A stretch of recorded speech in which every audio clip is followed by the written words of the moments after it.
Bag-Ong Pasilidad ngadto sa Florentina Ledesma Elementary School. Syudad mag-revise sa land transportation ug traffic code. Kababayen-an sa Barangay 1 ug Barangay 2, GI-ORIENT sa LAIN-LAING mga balaod.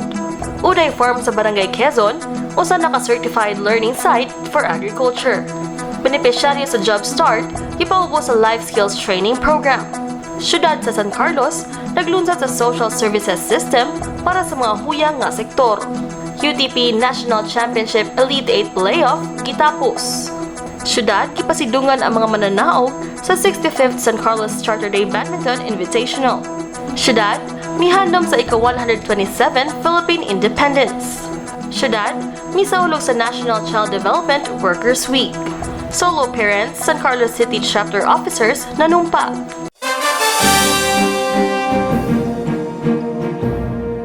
Maayong adlaw San Carlos, kini ang Vamos News. Sa makausap pa, ani kami aron maghatod kaninyo sa mga nagunang balita ng may kalabutan sa programa ning Kagamhanan. Ako si Kay Luis Perquez ug karon sa detalye sa mga balita.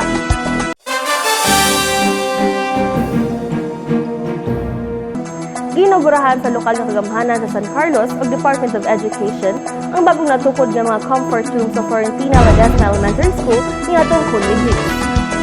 Sila si Project Engineer John Vertucio sa City Engineering Department, Public Schools District Supervisor Cluster 1 Sheila Bitabuena, FLES Principal 2 Mercedita M. Vergantinios, ug punong Barangay Joselito Lopez ang nangulo sa ceremonial rite. Ang maong facility adunay tulo ka comfort rooms lakip na ang alang sa persons with disability kung PWDs. Ang mga proyekto nagkandidat og 2.1 million pesos ubos sa Special Education Fund 2024. Gisugdan ang construction niya atong Enero ug nahuman ni atong Mayo ning tuiga ubos sa pagdumala ni Engineer Vertucio sa City Engineering Department.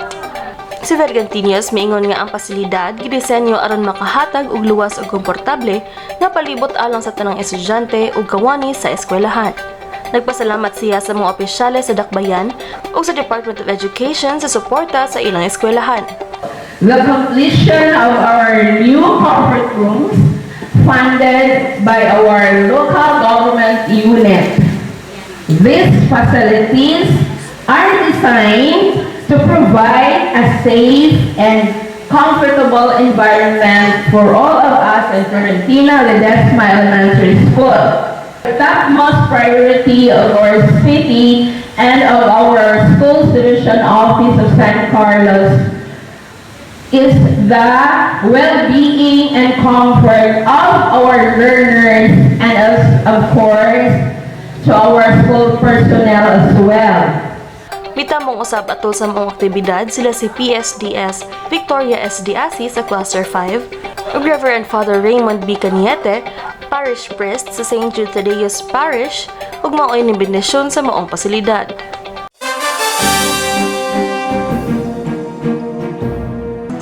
Asa nga niya panglunsod kun SP, ipahigay ng public hearing aron hisgutan ang gisugyot nga pag-amendar sa Ordinance Number 19-22 o ang Land Transportation and Traffic Code of San Carlos City niadtong Hunyo sa SP Section Hall. Si SP member Benito Y. Gustilo ang nangulo sa presentasyon sa mga amendment ubos sa Chapter 5 sa ordinansa nga nag-una sa pagtutok sa mga probisyon nga nagdumala sa mga tricycle ug motorcabs for hire. Ang gisugyot nga mga pagbago naglakip sa Section 3, pag-usab sa mga requisitos alang sa aplikasyon sa prangkisa sa tricycle. Section 4, paglimit sa pag-qualify sa prangkisa sa mga Filipino citizen nga residente o rehistradong mga botante sa San Carlos City. Section 5, ang validity sa prangkisa or Motorized Tricycle Operator's Permit kung MTOP, gitakda sa usa ka tuig nga adunay automatic nga revocation 30 ka adlaw pagkahuman sa expiry kung dili ma-renew. Ug ang Section 12, pag-align sa mga bayronon base sa Revenue Code sa syudad. Gidugang usab ni Gustilo ang Section 15 nga nagmando nga bisan kinsa nga individual o operator nga nagtinguha nga moangkon sa pagpanag-iya sa unit, kinahanglan una nga iproseso ang transfer of ownership sa Land Transportation Office kun LTO sa dili pa mag-apply alang sa usa ka prangkisa. Ang ubang mga importanteng mga pagdugang naglakip sa mga pagbago sa MTOP alang sa mga pagbago sa unit, aplikasyon sa pagbago sa prangkisa nga gigitugutan usa ka bulan sa wala pa matapos, pagdeklarar nga walay katapusan nga mga prangkisa nga walay bayad lapas sa reglementary period, pagdili sa pagbalhin o pagpamiligya sa prangkisa, paglimite sa mga grant sa prangkisa sa 5 ka unit matag aplikante, o pag-enforce og one holder, one franchise policy, provisions on the death of the franchisee, responsibilidad sa mga driver alang sa pagbag-o sa prangkisa, paghimo og tricycle operators and drivers association kon TODA database, pagkinahanglan og balido nga tricycle drivers permit or ID, o pagdili sa pagdrive nga wala o adunay expired nga MTOP o sa mga tricycle nga dili rehistrado. Ang mga pagbag-o nagtumong sa pagpahapsay sa regulasyon, pagpalambo sa kaluwasan sa publiko, o pagpalambo sa organisasyon sa lokal nga mga serbisyo sa transportasyon. Si Robbie F. Andutan, Supervising Transportation Regulations Officer sa LTO San Carlos City, di pa hinumdum sa mga nanambo nga ang mga driver lang ang adunay professional license ang ligal nga maka-operate sa mga motorcab subay sa nasudnong balaod. Sa laing bahin, si TODA Federation President Ernie Tranilla nisugyot nga ang syudad mo rehistro og mo-accredit sa mga motorcab drivers na dili franchise holders aron ma-improve ang accountability kung adunay mga kalapasan o reklamo. Sila si SP members Benito Y. Gustillo Jr., Jeffrey M. Hidalgo, ug Mark E. Cui mo nangulo sa public hearing samtang nitambong usab sila si Vice Mayor Christopher Paul S. Carmona ug liga ng mga barangay President Alfredo Martin A. Cui, kauban ang mga representante sa barangay, Philippine National Police, City Social Welfare and Development Office, Land Transportation Office San Carlos City, City Treasurer's Office ug mga miyembro sa ITCSO, TODA Federation, Business Permits ug Licensing Office ug mga lokal nga media.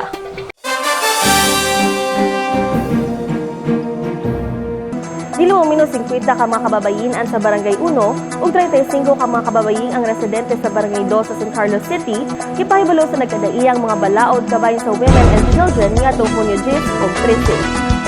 Si San Carlos City Children and Women's Affairs Incorporated, Manskaway President Maria Consuelo Janice Carmona, nihisgot sa Gender and Development kun GAD, RA 9262 o ang Anti-Violence Against Women and Their Children kun VAUC Act of 2004, ug RA 11313 o ang Safe Spaces Act o ang Bawal Bastos Law.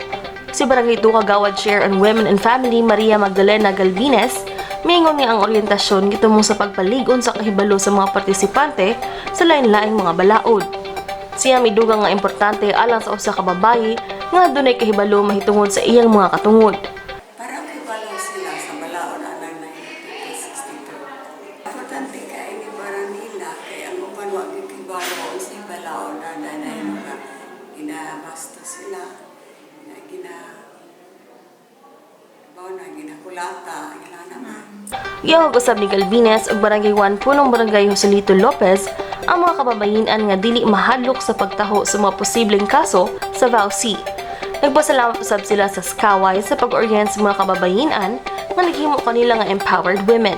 Dako kayo magpasalamat kay nagpakabala jud. Una, ang Barangay 1 nagpasalamat din kay Diskusyon natin Madam. Hinaon unta na kitang mga ginikanan, kita may modelo sa itong mga kabataan, kaya ang kagmaon sa mga bata nasa inyong kamot. No? So dapat natin manilaw ka. Kaya hinihimo nila, dinili para nila, kundi para ninyo, para sa kagmaon sa inyong kabataan. Yatag usab ang mga partisipante og Certificate of Participation ug 2 ka kilo nga bugas.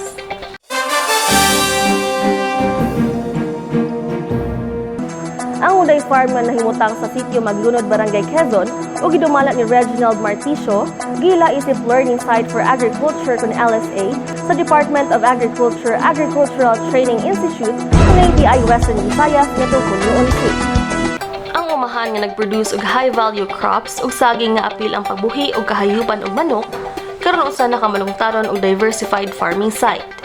Nadawat ni Marticio ang sertipiko og 150,000 pesos na financial grant ikan ni Dr. Lynn G. Bantigue, Agriculturist 2 ug LSA Alternate Focal Person sa ATI Western Visayas. Nitambong usab sila si City Agriculturist Ricardo Parinchar Jr. o City Agriculture Office Concao Rice Program Implementer Vernie Briones atol sa pagtugyan sa certificate o grant. Si Briones miingon nga isip LSA ang Uday Farm mahimong demonstration area alang sa agricultural training ug seminars ug magsilbi nga technology transfer hub alang sa mga lokal nga mag-uma ug agricultural stakeholders. makabugna og kita pinagi sa pag-host og paid training sessions nga i-organisar sa nagkalain-laing mga ahensya. Dugang niya nga ang UDAY farm sa pagkakaron mao lamang ang LSA certified farm sa San Carlos City, apan ang syudad mamahimong kwalipikado nga ma-host hangtod sa tulo ka LSA depende sa lain-laing nga mga produkto sa agrikultura nga gihimo. Ngimugatan ni Briones nga sertipikasyon balido sulod sa 5 ka tuig ubos sa tinuig nga monitoring ug assessment sa ATI. Ang farm aid is decertified sa ATI RTC 6 to be a learning site for agriculture. No? Kung, based on his practice, pwede siyang humong demo area. For example, if may mga seminars, trainings, technology transfer, pwede mahimong iyang area o usa ka site for demonstration area. Example, if may mga technologies na kinanglan of demo area. So, usa sa mga pwede conduct diri sa San Carlos is ang iyang area, ang ma-identify sa iyang area. Pero, not necessarily libre. Siyempre, kay ikuha mo siya as demo area, siyempre bayaran siya sa mga agency na mga conduct sa trainings. Ang mga umahan nga mapakya sa pag-implementar sa gikanahanglan nga mga kalambuan sulod sa maong period mamahimong madiskwalipika nga magtugot sa ubang mga kwalipikadong umahan nga makabenepisyo sa programa. Pinagi sa usa ka LSA dinhi sa San Carlos City, matod niya nga ang mga lokal nga mag-uma adunay dali nga access sa mga oportunidad sa capacity building nga makatabang sa pagpalambo sa ilang productivity o kahibalo sa pagpanguma.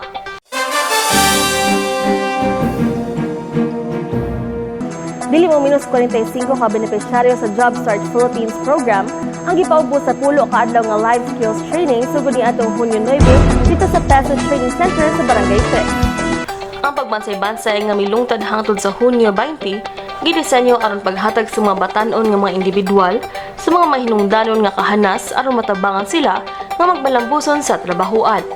Kini nga mga kahanas naglakip sa personal nga kalambuan, komunikasyon ug pagkaandam sa trabahuan. Ang matag partisipante nakaduwat og 400 pesos nga daily training allowance o kadunay basic accident insurance nga balido sulod sa usa ka tuig.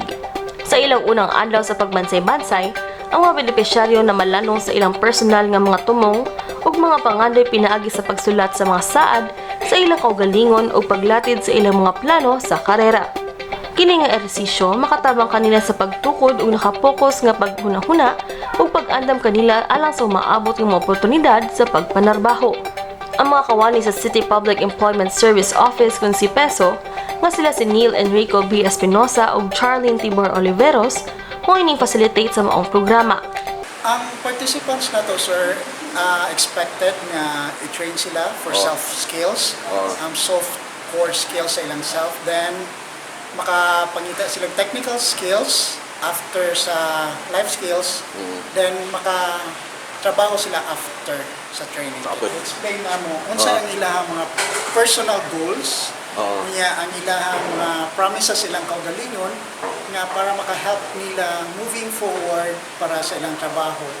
Usa sa mga benepisyaryo nga si Jillian Joy I. Bacolod, taga Barangay Rizal, graduado sa BSBA sa Tanyon College, mingon nga ang pagbansay-bansay nagtudlo kaniya unsaon pagdumala sa mga interview sa trabaho, pagila sa mga kahanas nga nagkinahanglan og kalambuan, o pagsabot sa kamahinungdanon sa personal nga mithi o pagkahamtong sa trabahuan. Mapasalamaton siya sa pagkapili isip benepisyaryo sa JOBSTART, ilabi na isip bagong graduado nga nangitag trabaho. As a fresh graduate nga manug-apply og job, it is a privilege na apil ko ani nga JOBSTART. Gi-train sa JOBSTART when it comes to unsaon pag-handle ng interview, unsa mga skills ang need na mo nga i-develop nga before me mag-apply og job is kanang kaya na namo ma-introduce ang self. Dayon, aside from that, sa JOBSTART po, tuduan po mi kung unsa ang maayo nga behaviors, attitude, skills, work ethics, nga amo ang magamit within sa workplace nga at least kami po kaya po na mo ma-handle ang unsa ang mga, of course, dili man yun na positive na tanan, kaya na mo ma-handle ang even ang negative po nga sides when it comes to workplace setting. Ang JOBSTART Philippines usa ka youth employability initiative sa Department of Labor and Employment uban sa koordinasyon sa CPESO. Isip kabayan sa programa, ang mga benepisyaryo mo pailawom sa job matching base sa available nga mga bakante ug sa ilang mga profile.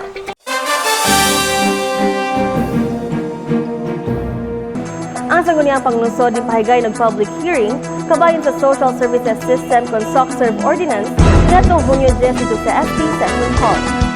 Ang ordinansa nagtumong sa pag-establisar og sentralisadong sistema nga pagpahapsay sa rehistrasyon, unauthorized use of IDs o pagpakita sa transparency o accountability sa paghatod sa mga serbisyo ngadto sa mga senior citizen, solo parents o mga persons with disabilities o kon PWDs.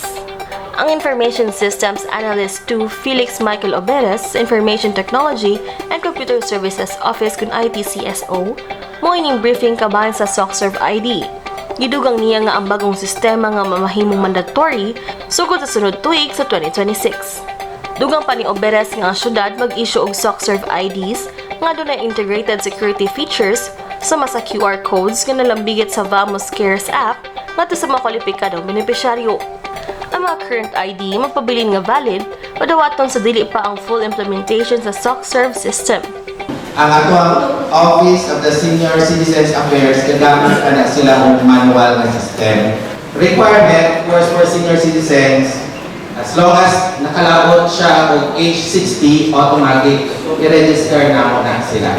And issuance of SOCSERV IDs. Before, ang mga IDs, belong pa ang ginagamit. No? Katong card type na papel. ITCSO can now provide PVC type IDs and high-end ni siya ng type sa PVC. Dili ni siya katong parehas sa PVC nga ginapaprint na to outside for 100 pesos. Ang importanteng probisyon sa ordinansa naglakip sa mandatory registration, issuance, o paggamit sa SOCSERV IDs, 350 pesos nga reprinting fee alang sa nawala o sayop nga IDs, o ginili ang magbuhat sama sa falsifying information, dili otorisado nga paggamit sa IDs, o pagdumili sa mga establisimento sa pagkopya sa valid SOCSERV IDs. Ang mga makalapas mahimong mag-atubang sa musunod nga mga silot. Unang paglapas, 500 pesos. Ikaduha nga paglapas, 1,000 pesos. Ikatulong kalapasan, 3,000 pesos. Ug pagkapriso hangtod sa unom ka bulan, ubos sa desisyon sa korte. Ang ordinansa nagmando usab sa mga hingtungdang buhatan sa dakbayan sa pag-issue og mga giya alang sa epektibong pagpatuman niini. Si SP members Benito Y. Gustilo, Committee Chair on Senior Citizens and Veterans Affairs, Jeffrey M. Hidalgo, ug Mark A. Cui mo nangulo sa public hearing. Nitabong usab sila si Vice Mayor Christopher Paul S. Carmona, Liga ng mga Barangay President Alfredo Martin A. Cui, ug SP member Philip Gerard B. Maisog, kauban ang mga representante gikan sa mga barangay, Philippine National Police, City Social Welfare and Development Office, City Treasurer's Office, Business Permits and Licensing Office, ITCSO ug mga sakop sa lokal nga media.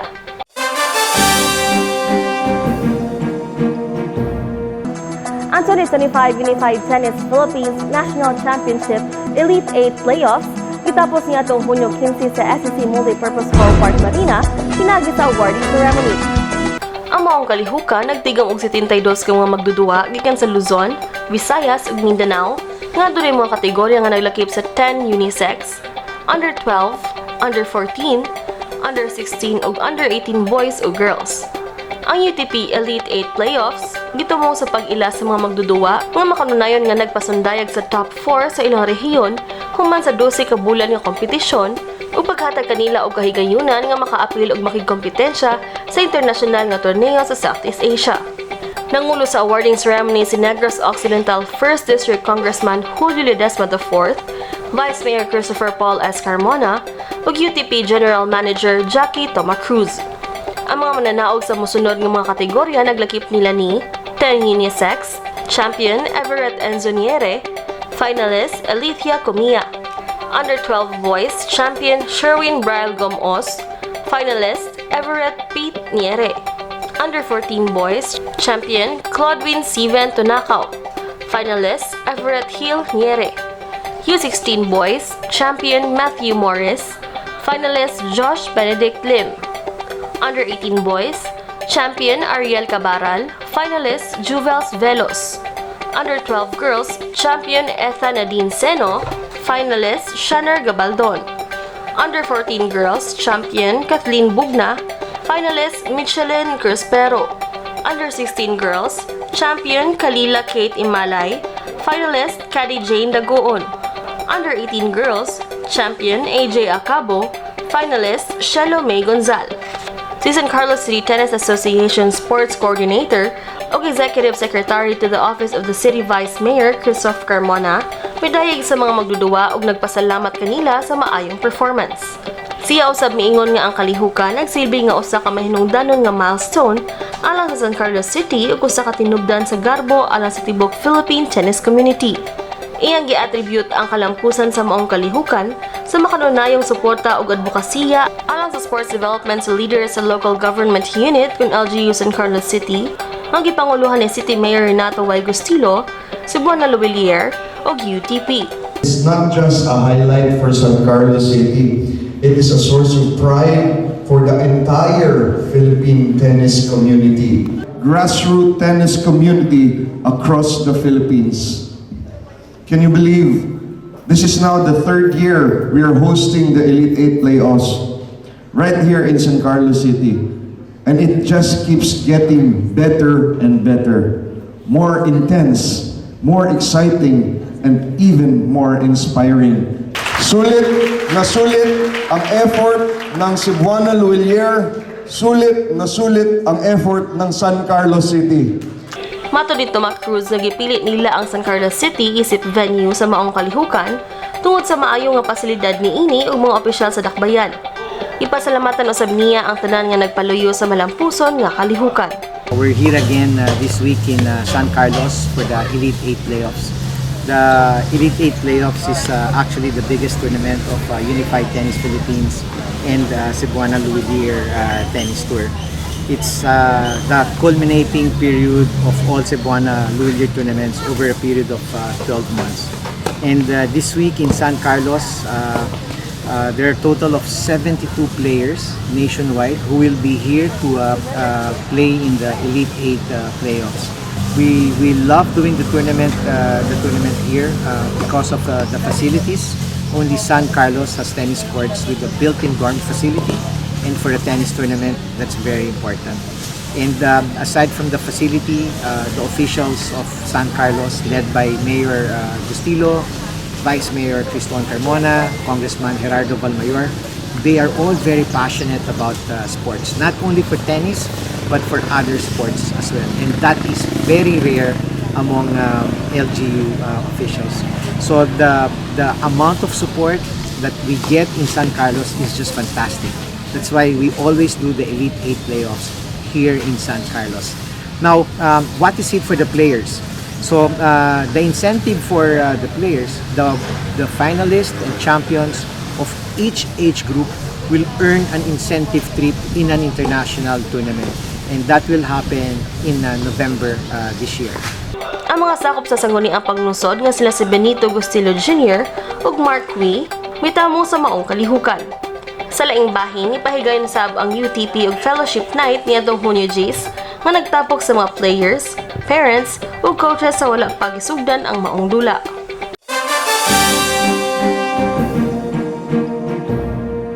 Ipasidunggan sa lokal nga kagamhanan sa San Carlos City ang mga mananaog sa tulo ka adlaw nga 65th Badminton Invitational Tournament.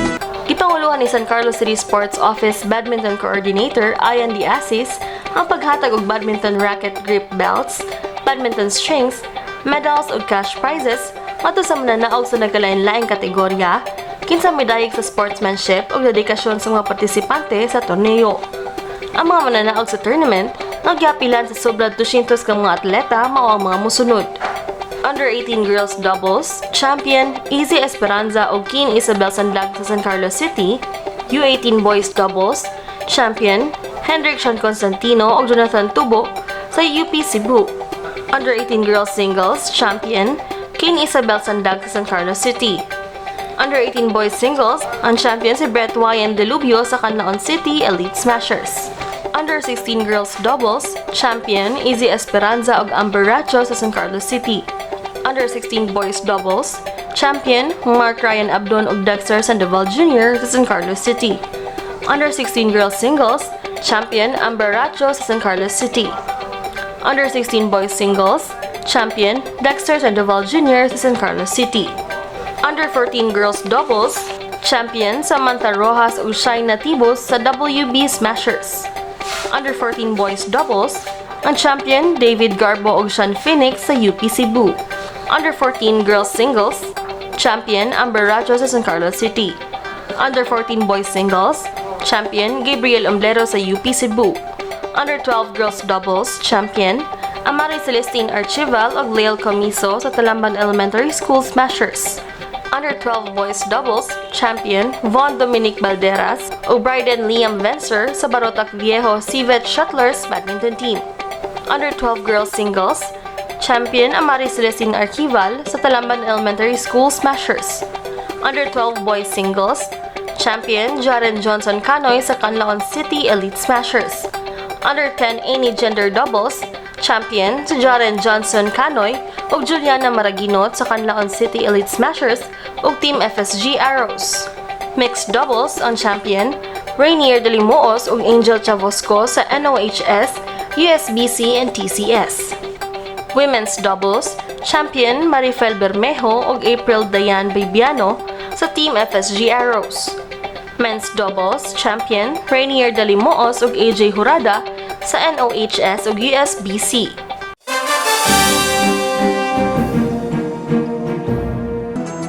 San Carlos City miduyog sa tibuok nasod sa paghandom sa ika-127 nga Independence Day ni atong Hunyo 12 dito sa Rizal Square Public Plaza nga adunay tema kalayaan, kinabukasan, kasaysayan. Gisugdan na ang selebrasyon pinaagi sa red carpet entrance nga gipangunahan nila ni City Mayor Renato Gustilo ug Vice Mayor Christopher Paul Carmona uban sa saguniang panglungsod members Benito Gustilo Jr., Armando Laguda Jr., Philip Gerard Maisog, Carlos Manuel Valmayor, Jeffrey Hidalgo, Gerardo Valmayor III, Romel de Bolgado, Mark Joseph Antonio, ug Arthur Batomalaki, kauban ang mga local ug national government department heads ug division chiefs. Giabi-abi ni OIC Schools Division Superintendent Maria Teresa Heroso ang tanang partisipante ug ipasidunggan ang makasaysayanong kahulugan sa bandila sa Pilipinas nga unang giisa ni atong June 12, 1898. Gihisgutan niya ang kamahinungdanon sa maong petsa, din gideklarar ang kagawasan sa Pilipinas human sa kapin sa 300 katuig nga kolonisasyon sa mga Espanyol, kung sa kapanumduman nga hangtod karon, nagpabiling buhi sa mga panid sa kasaysayan o sa kasing-kasing sa matang Pilipino. Giyawag usab ni Heroso ang tanan nga dili lamang maghatag og dungog sa mga bayani sa nangagi, apan napilusab ang mga individual o grupo nga hangtod karon nagapakigbisog alang sa kagawasan, katungod ug hustisya. Dugang niya ang papel sa matag Pilipino sa pagpadayon sa espiritu sa pagkahiusa o pagpakabana alang sa nasud. We celebrate today that enduring legacy of patriotism and love of country.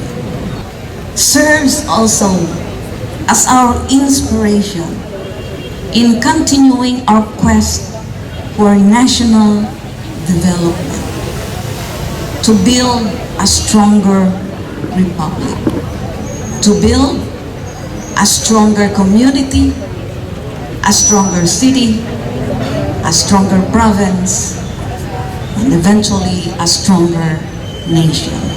To break free from poverty, from ignorance, from insurgency, from drug addiction, and other ills that beset our society. Sa ngalan ni City Mayor Renato Gustilo, CSP Member Attorney Mark Joseph Antonio niingon nga ang tema wala lang nagpakita sa kaagi sa nasod kundi nagsilbi usab nga pahinumdum ug hagit sa matag Pilipino nga pasidunggan ang mga bayani nga nakigbisog alang sa kagawasan pinagi sa pagpadayon sa pagpreserbar sa integridad sa maong kagawasan.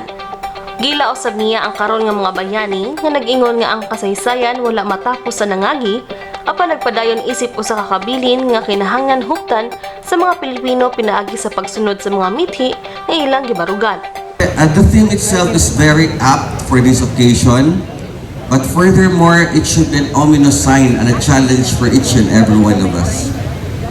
If you remember, it was not only Emilio Aguinaldo who declared independence for us. signifying our interest and our intent to be independent from foreign intervention.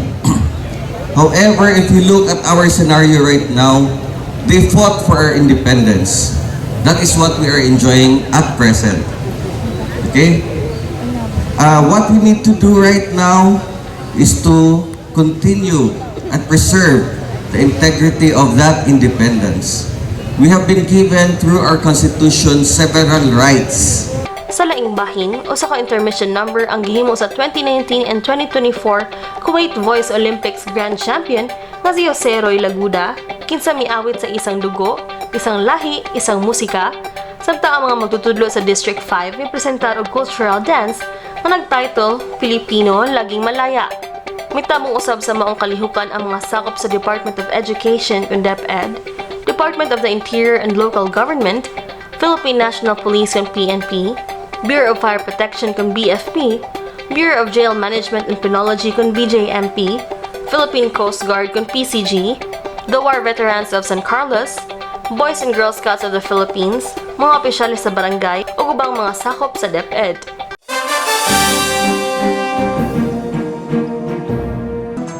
San Carlos City Social Welfare and Development Office kung CSWDO, may duyog na selebrasyon sa National Child Development Workers Week nga itong Hunyo 7 hangtod 11 ning tuiga nga dunay tema nga Child Development Workers sa bagong Pilipinas, kapaggalinga, makabayan at makabata.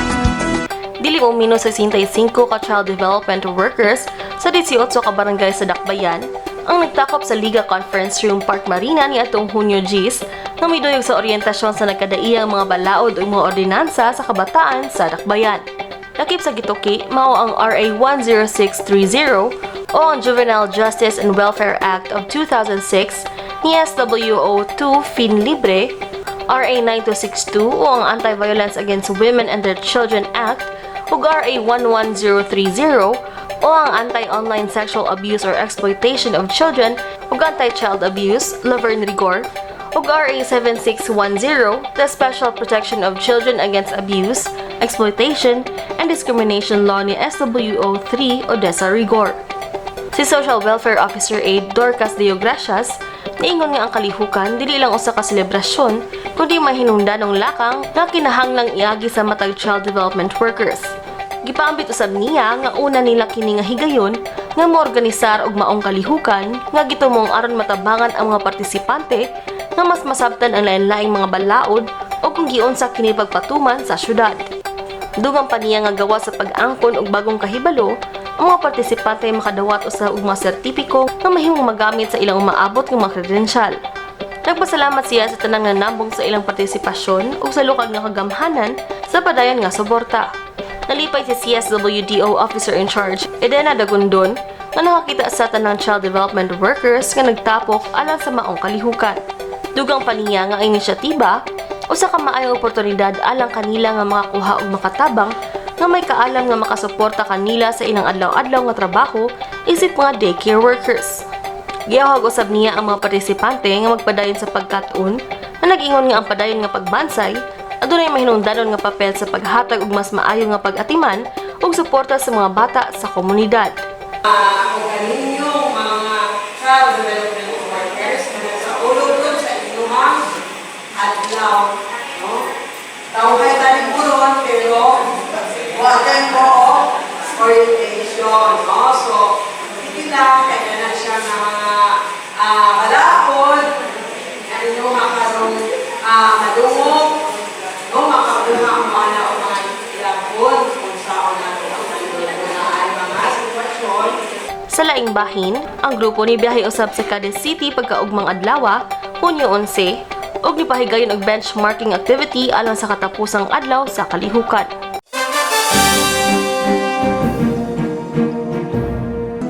Ang mga bagong napiling opisyal sa Solo Parents San Carlos City Chapter nanumpa tubangan ni Mayor Renato Y. Gustillo ni atong Hunyo 9 ito sa City Mayor's Office. Formal nga napili ang mga opisyal ni atong Mayo 24 ning tuiga atol sa unang opisyal nga selebrasyon sa Solo Parents Week sa syudad aron mapaligo ng organisasyon sa chapter ug suportahan ang pagtubo niini. Ang mga bagong napili nga opisyal nga nanumpa mao sila President Terry Bongaling, Vice President Michelle Lumahinay, Secretary Iris De Lima, Treasurer Melba Damandaman, Auditor Bernadette Taliedo, PIO Jocelyn Lawas ug Lizelle Sornedo.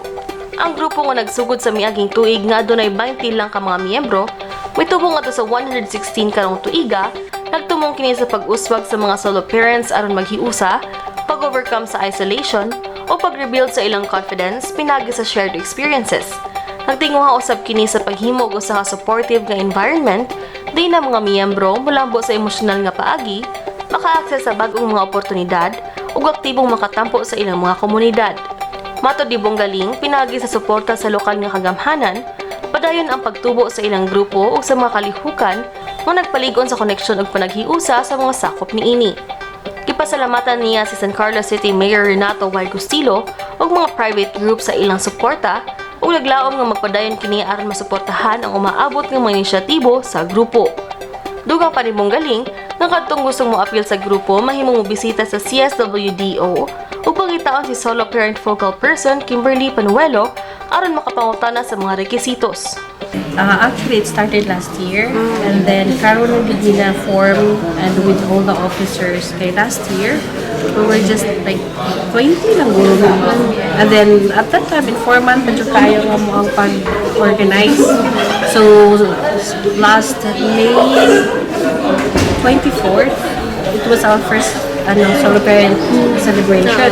So at that time, nag-select na mi og kanang officers nga formal na jud para maklaro jud ba ang kaning kalihukan para sa future, no?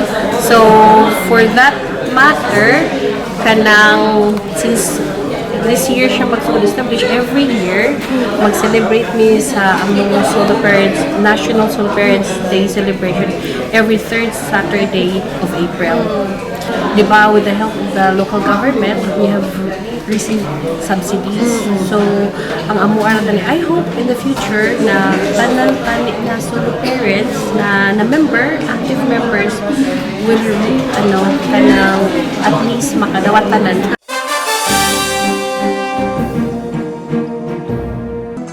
I-follow kami sa mga official social media accounts sa Facebook, ang SSC LGU Information Page, ug sa Instagram at SSC LGUPH. Mamahimo usab niyo i-check ang mga YouTube channel, ang Vamos News, ug mga official website sa syudad, ang www.sancarloscity.gov.ph. Mao kato mga balita nga among nahipos. Ang ginagmay nga butang kung buhaton sa makadaghan, mamahimong makapausab sa kalibutan. Hangtod sa sunod natong panag-uban, daghang salamat ug vamos San Carlos.